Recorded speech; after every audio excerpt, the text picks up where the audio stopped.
Thank you for joining us. 9:30 Monday night. Where else to be? Off the pitch sports show. Welcome. My name is Marlo Ramoshaba, which I'm sure you know by now. We are joined here today in studio than none other than Tiyani. Welcome, Mabasa. How are you doing, my brother? No, very well, brother. It's been a while. I mean, last week you were missing in action. We had Penuel on the show. We had Big Sam. You were watching on TV, perhaps? Yeah, no, I was picking up a few lessons as well. Nice one. Tiyani, what's coming up? I mean, it's in the next week or two is the MTN 8 semi-final. Quite a big one and two big clashes on either side. Maybe let's talk about how they got to the semi-final and some of the results that all four of these teams had. Yeah, interesting, to watch, from these teams. And you can tell, every game is difficult. Amazulu going away to Cape Town City, picking up a result there, fighting it out. That's exactly what we want to see. Even some of the results obviously a bit predictable, like Sundowns beating SuperSport United. No surprise there. Well, I mean, they lost to them. Obviously a week back in the league, so exactly, It looks like Sundowns are getting a run for their money. Yeah, absolutely. We'll have to see. But in terms of the MTN 8, it's very interesting for me in a sense that the thing is, you can't really predict.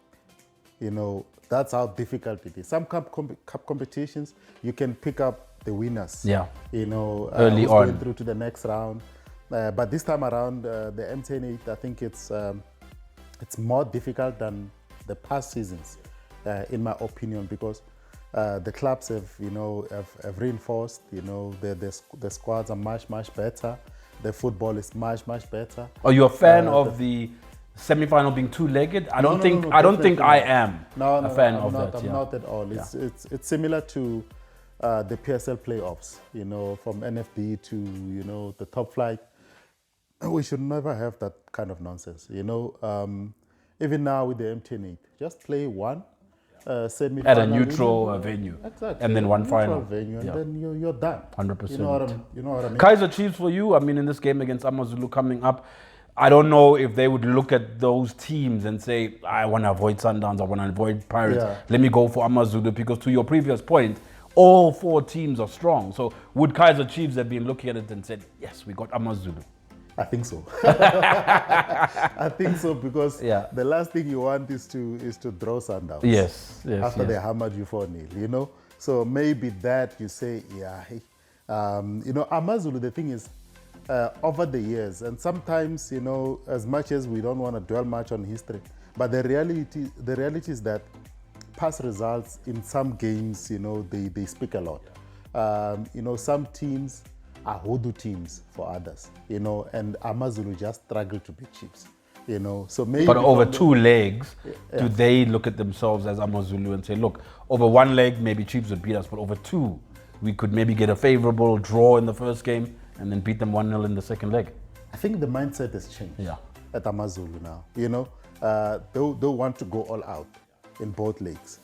Previously, maybe that they could have thought about it in that way. But now the thing is, it's a different ball game, because they have some attitude about them now.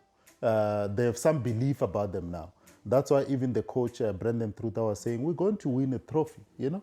So now, and this potentially could be the one. Yeah, exactly. So now the mindset change is actually very good for them. In fact, South African football, has got to a point where it doesn't matter who you play.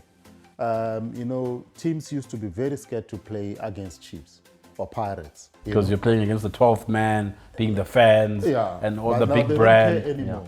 Which is a good thing for our football. Exactly. Tiyani, moving on, I mean, the second semi-final, many people maybe would have wanted it to be the final.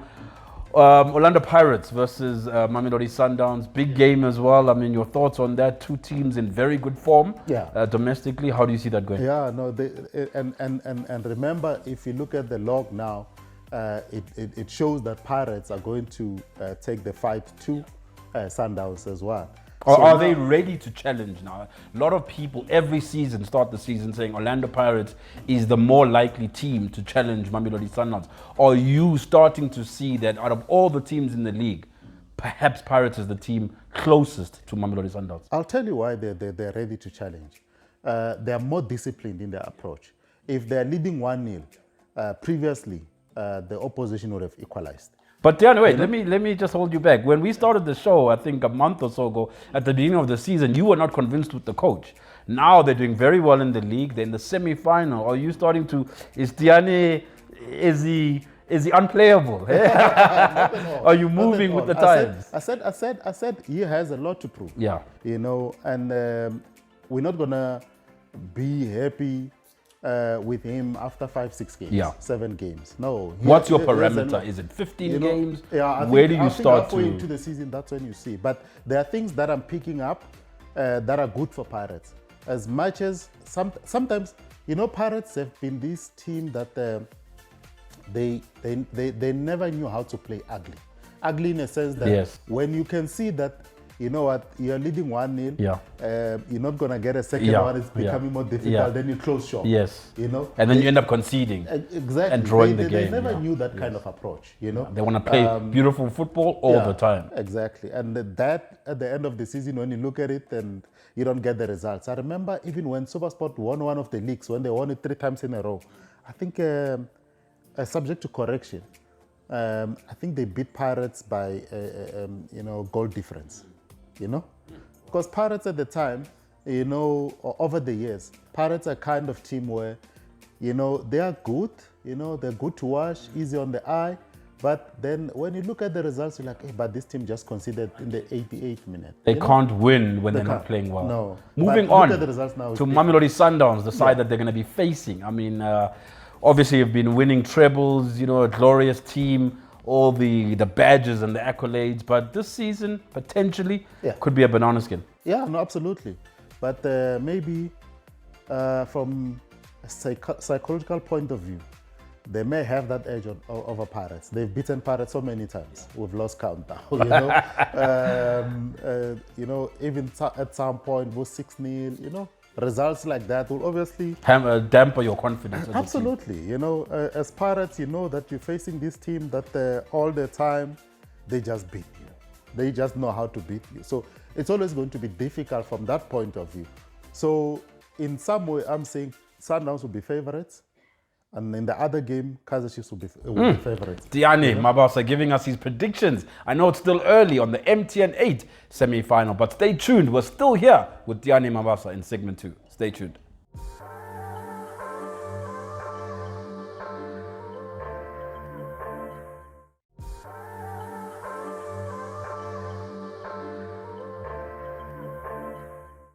Welcome back. Segment 2, still here with Tiyani Mabasa. This segment a bit different, touching on all things AFCON.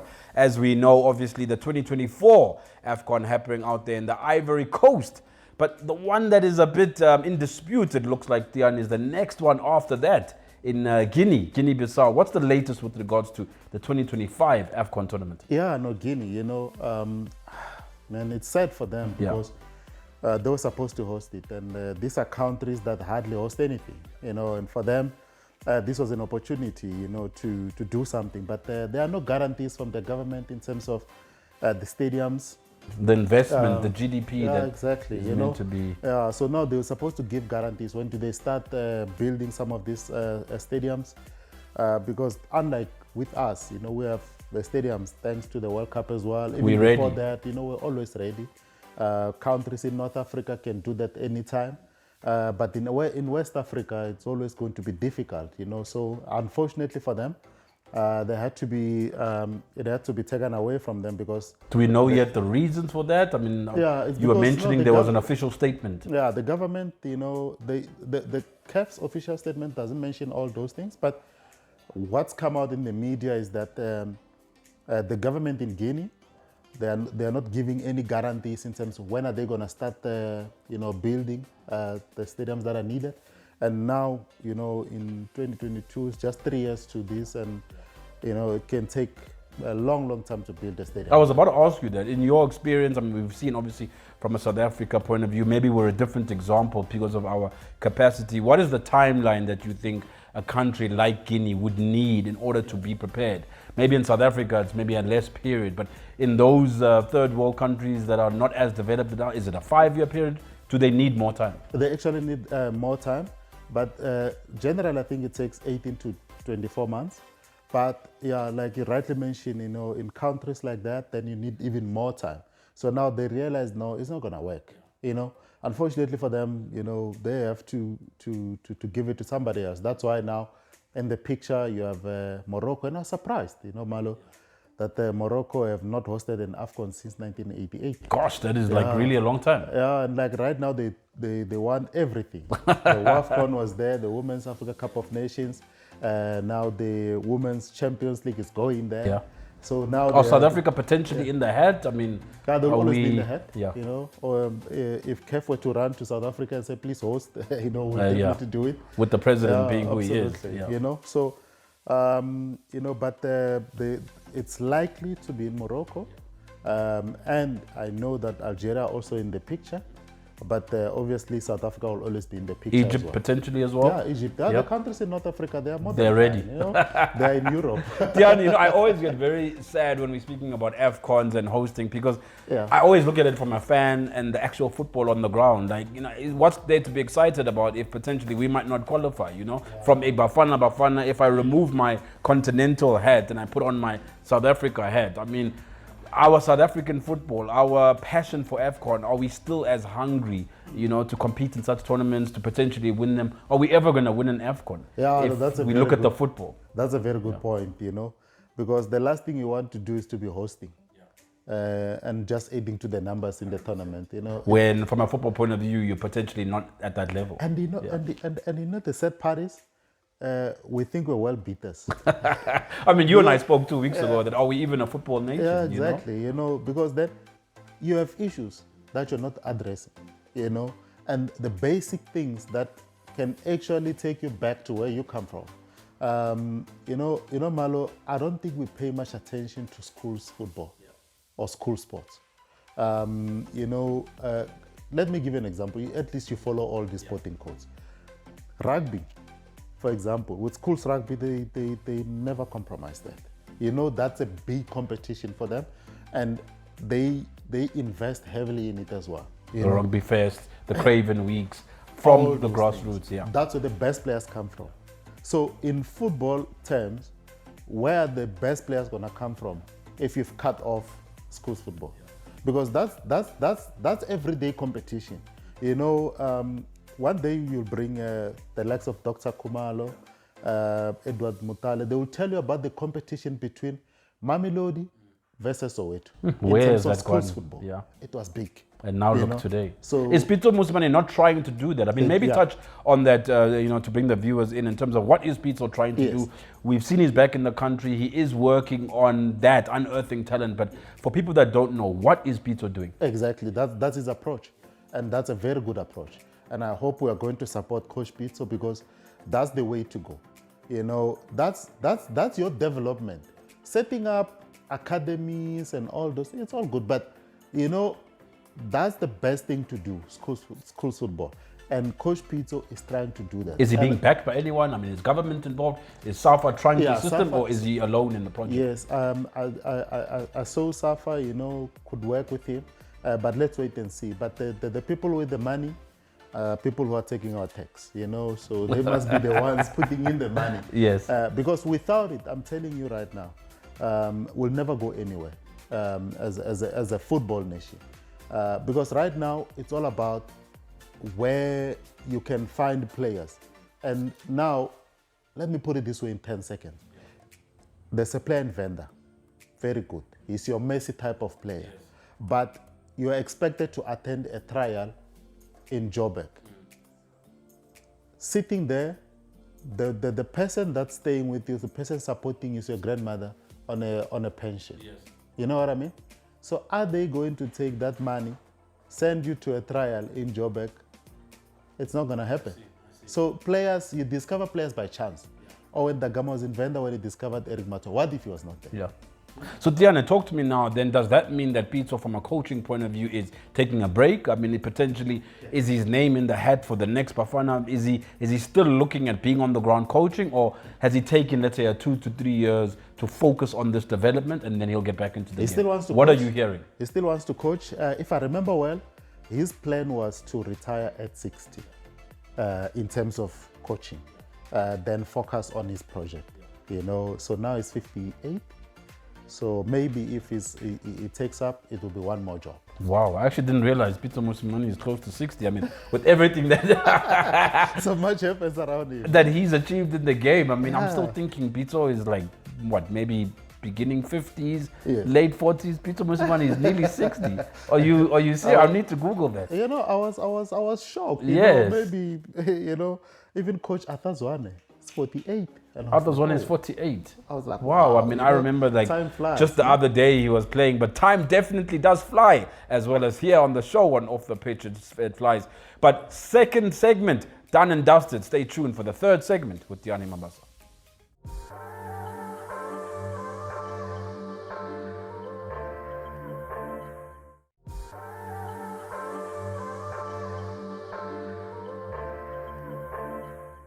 Segment 3, still here with Tiyani Mabasa on Off the Pitch. And maybe just for you, the viewers, something to think about. So, all of us as sports fans, as football fans in particular, we follow social media, we follow our teams, what's going on at Chiefs and Newcastle and Real Madrid. But I think as fans, what really ties you in is the fact that on social media, Tiyani, to bring you in here, you're able to follow your teams when there's a breaking news of a player. And the player is announced. You maybe see on social media that Man City have announced Haaland, and you see him arriving off the private plane, and he goes into the private area. But from a South Africa point of view, I don't know if there's that coverage of transfers similar to what there is in Europe. And I just wanted us to brainstorm and have a chat about the differences between South Africa and Europe with regards to transfers. Yeah, I got you. That's where we need to take our game to the next level. Because we cover transfers, we can cover every player movement, but we don't bring evidence, so to speak. It's more exciting when you're watching like your Sky Sports, publications like that, where they have their reporters everywhere. And sometimes it could be a question of resource, but I believe that there are media publications here in the country to afford such things, where you are more in contact with the people doing the deals. When a certain players arriving at the airport. When these players are arriving at the club, and so on and so on. We need more of that. Let me give you an example, Tiyani. When Jesus left Man City and he joined Arsenal, two things happened apparently. He unfollowed Man City on social media. This was before it was announced officially, but people knew it was going to happen. He started following Arsenal. So to our point, immediately someone notified the broader media that Jesus has followed Arsenal on social media. Why would he do that? That's number one. Number two, 2 days before he arrived, he was in London. He got a haircut. So that obviously tells you that he's getting prepared for something. That was before his unveiling. And that happened in London. Where is Arsenal based? In London. So wouldn't it be nice from a South African point of view for Zungu to have been seen cutting his hair in Mamelodi somewhere before the announcement, to build that excitement? And then what happens? You see him at the game against Chiefs. So it's those underground detectives and giving us the scoop that we need. I agree with you. So we have to follow everything. What's happening? That's when you're able to put one, and two together. And you're like, okay, this is happening. There's a reason why maybe on Unplayable you break some stories. For example, exactly what you're talking about. The first time I actually noticed something about Happy Jelly and Pirates, that something is not right. About him going to be leaving. Was when he removed Orlando Pirates from his bio on Instagram. He did that? Yeah. Okay. So I was like, this. How did you notice that, or did someone alert you to that? No, someone alerted me. So I went to but removing it from his bio. But I mean, removing it as though like he never played for the club. I mean, it's like a CV. I wouldn't take out my previous employer.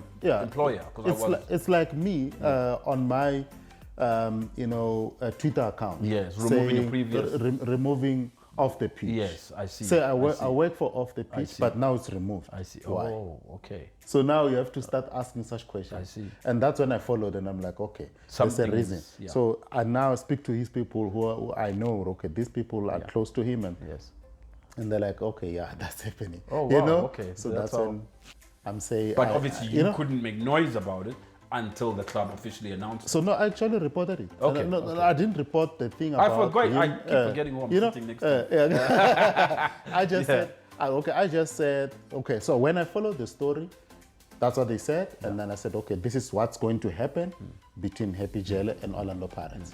You know what I'm saying? So it's followed from everything, Malo, like small, like, you know, people say small details, you know, those things, pay attention to such things, you know. And the fans that's when as it's well. going to be more exciting. The fans as well need to get involved. If they see a player at the airport or see a player changing currency or moving to another car or buying a home in Egypt or whatever, we should know that, hey, Persita has just bought a house in Egypt, but the story isn't announced. Is he going to El Ahly?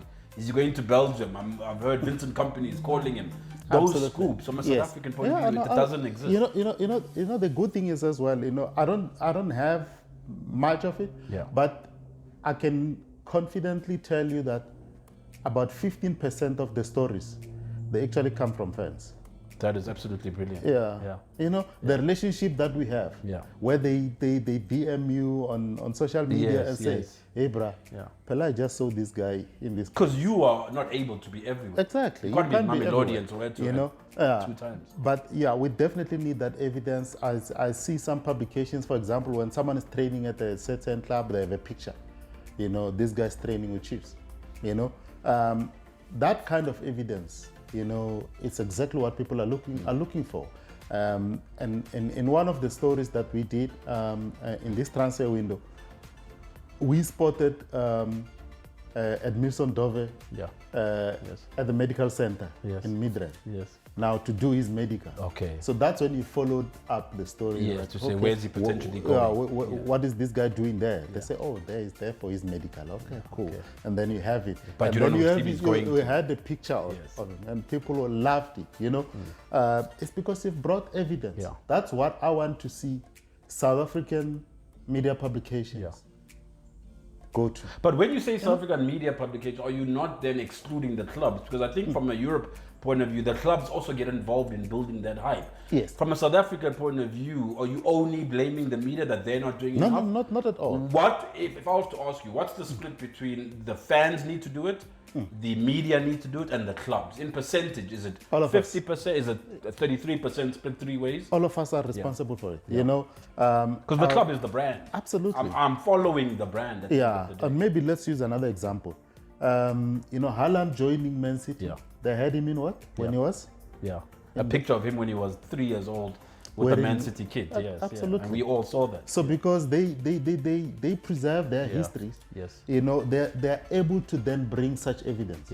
You may find, you know, we have pictures of, you know, players here at home. Let's say, for example, Itumeleng Khune.